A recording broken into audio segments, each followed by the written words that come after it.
The first atomic bomb was dropped on Hiroshima. Only humanity! The fires of frustration and discord are burning in every Let us city. not forget for a moment the toils and efforts that lie ahead. They say that those who forget their history are condemned to repeat it.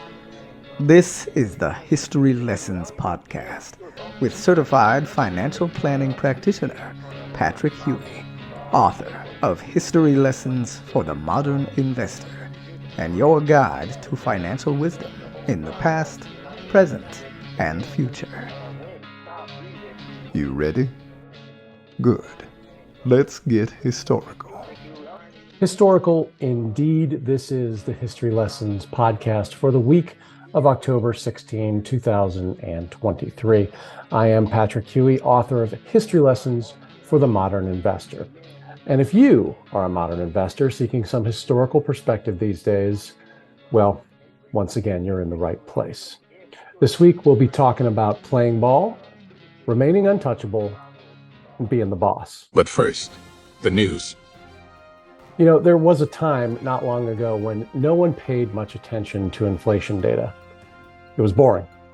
Financial equivalent of a 5-hour Major League Baseball playoff game featuring all 26 rostered pitchers. That time is not now, thanks to monetary stimulus that has yet to work its way completely through the economy. Also, MLB game times are down significantly, thanks to a host of rule changes before opening day.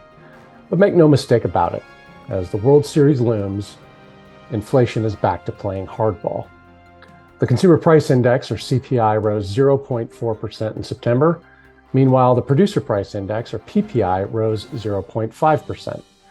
Consumer prices exceeded the consensus expectation, while the 12-month comparison held steady at 3.7%. Not great, but not particularly awful either.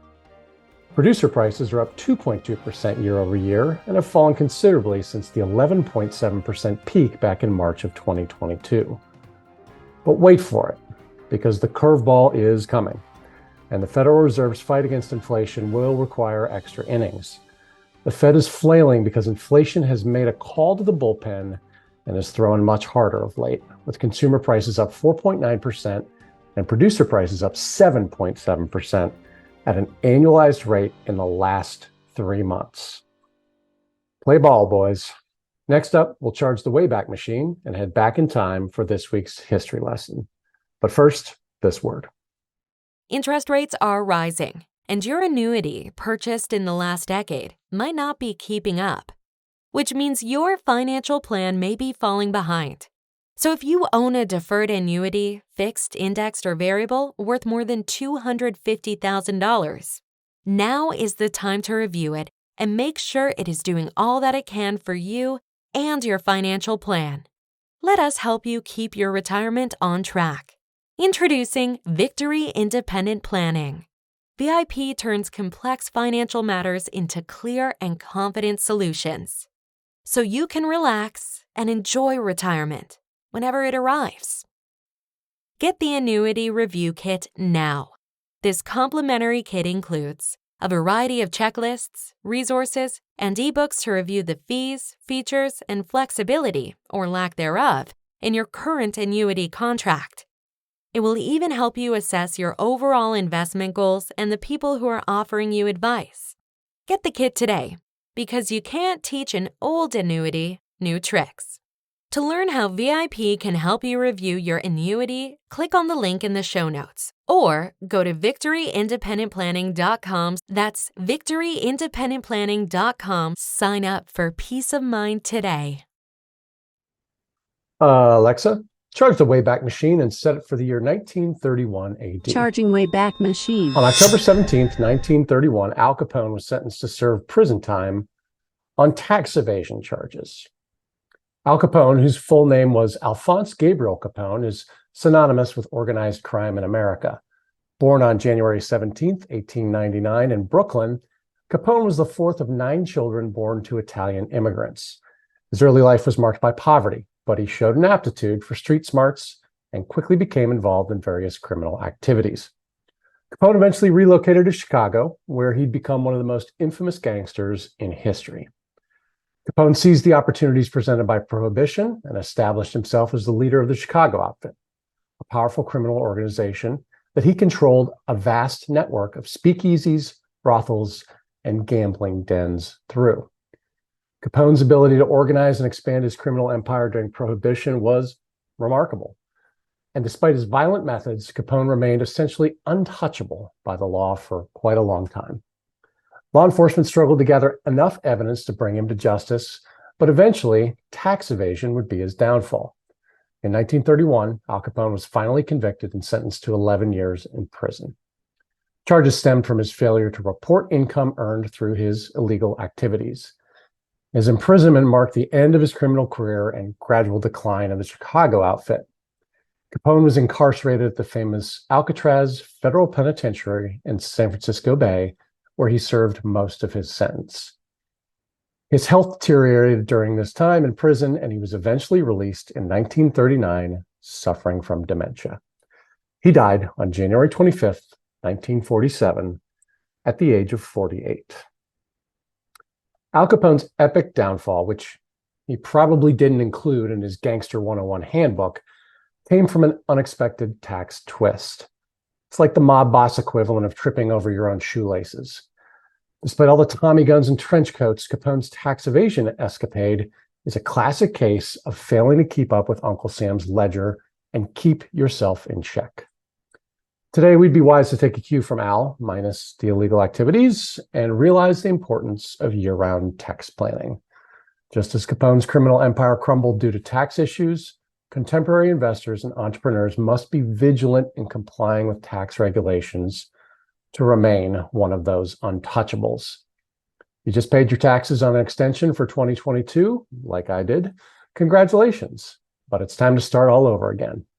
Now, get organized. Wayback Machine disengaged, returning to the year 2023. Finally, this week, it's on to the mailbag. You've got mail. This message came in to me from my friend John on LinkedIn. He said, Monday the 16th is National Bosses Day. What investment lessons can we learn from the boss, Bruce Springsteen? Well, Bosses Day was born in the USA in 1958 and is generally observed on or around October 16th in the US. But don't try to celebrate Bosses Day with the boss, Bruce Springsteen, who never enjoyed that nickname. I just learned this myself.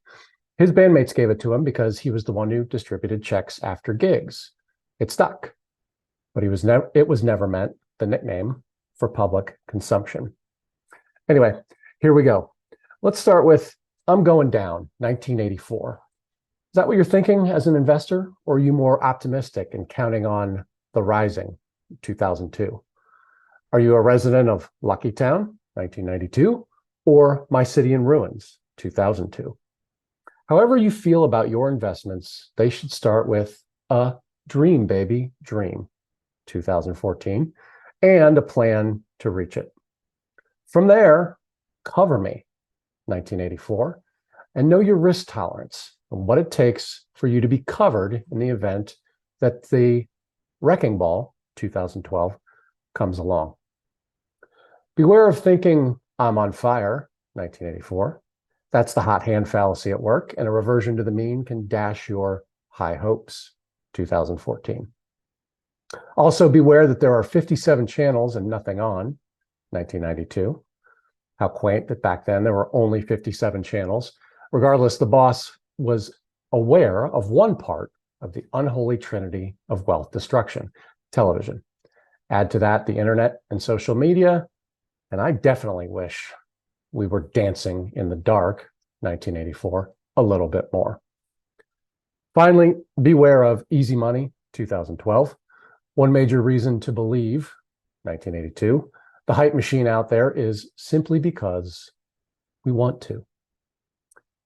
Have a plan, understand your risks, and avoid common investor biases and shortcuts. Solid advice, I think, for getting to your glory days, 1984. Well, my fellow historians, that is all for this week. Check out my book, History Lessons for the Modern Investor. That's available on Amazon.com, and it's got all of those investors' behavioral biases and much, much more. And be sure to do all the social stuff, like this episode. Follow us wherever you see or hear your podcasts. We're available on Substack, Spotify, Apple Podcasts, or YouTube. Until next week, when we'll take another rollicking romp through the past and make an investment in your financial future with history lessons for the modern investor. See you next week.